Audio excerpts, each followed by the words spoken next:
आजकल लोगों का देश प्रेम भी एक दिखावा हो गया है। इनकी देशभक्ति कोई फीलिंग नहीं है, बस एक जरिया है फेमस होने का। क्योंकि ये देशभक्ति की बातें करने वाले लोग ये कुछ करते थोड़ी नजर आते। इन्हें तो बस एक हुजूम चाहिए जनता का अपने पीछे। उससे आगे इन्हें देशभक्ति से कोई मतलब नहीं। ना इनके पास इतना जज्बा, ना इनके पास इतनी हिम्मत कि देश के लिए कुछ करें।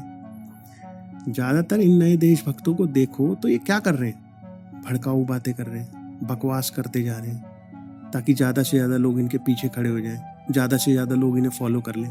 क्योंकि भीड़ में चलना ही इनकी पहचान है। भीड़ में भेड़ की तरह घूमते हैं या अकेले शेर की तरह कोई काम करते हैं, ऐसी हिम्मत कहाँ है इनकी?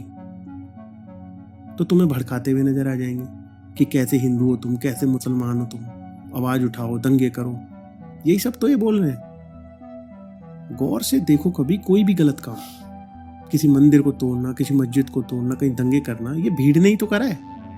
कोई अकेले आदमी ने थोड़ी कभी ऐसा कोई काम करा है। ऐसा नहीं है कि अकेले ये करा नहीं जा सकता या ऐसी काबिलियत होना संभव है, पर अकेले करने का क्या फायदा? कोई अकेले मंदिर तोड़ दे या मस्जिद तोड़ दे तो इससे क्या फायदा हो जाएगा? फायदा तो इन लोगों का तभी है जब इनके पीछे की भीड़ इस तरीके की हरकत करे, इनके पीछे की भीड़ दंगा करे, मंदिर तोड़े, मस्जिद तोड़े और उसको करवाने में इनका नाम आए। लोग ये माने कि ये सब इसकी वजह से हुआ है। इसी से तो इनको फेम मिलता है, इसी का तो ये लोग फायदा उठाते हैं। ये औरंगजेब, महमूद गजनी, खिलजी, इन सब ने खुद मंदिर थोड़ी तोड़े। ये तो बस बोल के लोगों को इतना भड़का देते थे कि इनके कहने पे भीड़ ने मंदिर तोड़ दिया। फिर इनके बाद बाबरी मस्जिद टूटी और भी कई मंदिर टूटे तो इनको भड़काने वाले लोग थोड़ी खुद तोड़ते नजर आए। वो तो बोल के चले गए, राजनीति करने अपनी अच्छी खासी। पर उस भीड़ में जाके मंदिरों मस्जिदों को तोड़ने वाले, दंगे करने वाले, उन लोगों के लिए क्या बदला? वो तो आज भी खतरे में। उनका धर्म तो मस्जिद तोड़ने के बाद, उस जगह मंदिर बनने के बाद भी खतरे में है।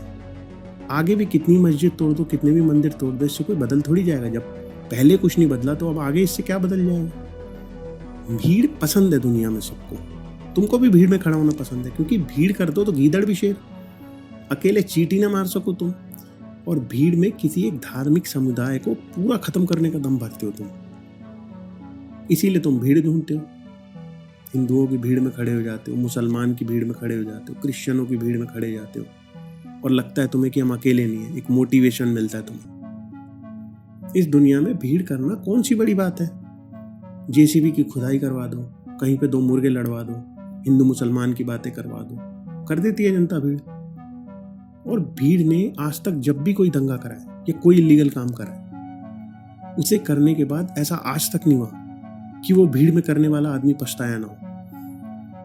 कोर्ट में जब केस जाता है तो ये सब कहते हैं कि जी गलती हो गई, बहकावे में आ गए थे, भीड़ के साथ कर दिया। ये तुम्हें भड़काने वाले लोग, तुम्हारी देशभक्ति और देश प्रेम पे सवाल उठाने वाले लोग खुद कौन सा बड़े देशभक्त होते हैं? देखो इनको। ये सिर्फ तुम्हें उकसाते हैं।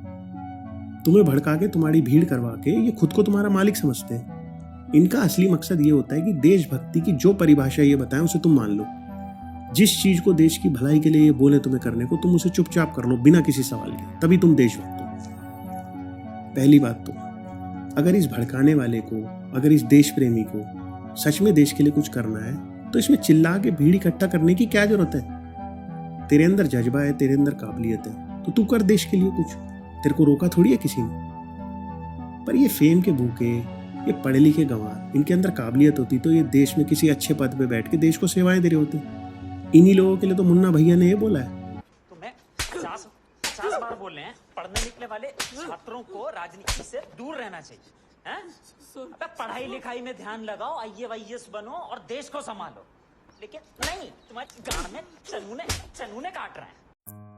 देश के लिए आज तक जिसने भी कुछ किया है, जिसने भी देश का नाम आगे बढ़ाया है, जिसने भी अपने कामों से देश को गौरवान्वित फील करवाया है, उसने इन लोगों की तरह हिंदू राज बनाने की या मुस्लिम राज बनाने की बात थोड़ी करी है।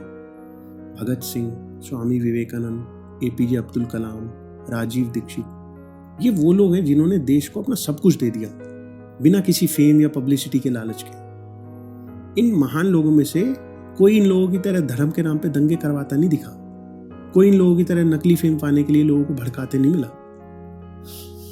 इन सभी लोगों ने अपनी पूरी जिंदगी देश के नाम कर दी, बिना किसी दूसरे से एक्सपेक्ट करे कि लोग हमारे पीछे चलें, लोग हमें फेमस करें। लोग इनके पीछे गए, लेकिन इनके किसी भड़काऊ भाषण को सुन के या इनसे मैनिपुलेट होके नहीं, इनके कामों को देख के, इनकी देशभक्ति को देख के आज भी लोग इनको याद करते हैं, आज भी इनके फॉलोअर्स मिलते हैं।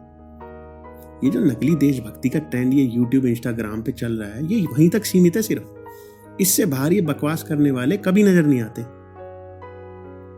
ना इनकी इतनी काबिलियत कि खुद को इस काबिल बना ले कि देश को अपने ज्ञान से आगे ले जाए, ना इनकी इतनी हिम्मत कि वक्त आने पे देश के लिए अगर जान देनी पड़े तो ये आगे आ जाए। इन्हें बस देशभक्ति के नाम पे फेमस होना है, किसी को पैसा कमाना है, किसी को चुनाव जीतना है, किसी को वायरल होना है। इसके आगे देशभक्ति में इन्हें ना देश का पता ना भक्ति का। बस तुम्हारी भीड़ के सहारे ये अपने जीवन को सफल करने की दौड़ पे चल पड़े हैं। अब फैसला तुम्हें करना है कि तुम जो भीड़ में जाके खड़े हो जाते हो इनके लिए, वो इस देश के लिए कुछ करने के लिए होते हो या ऐसे लोगों को फायदा करने के लिए तुम भीड़ करते हो।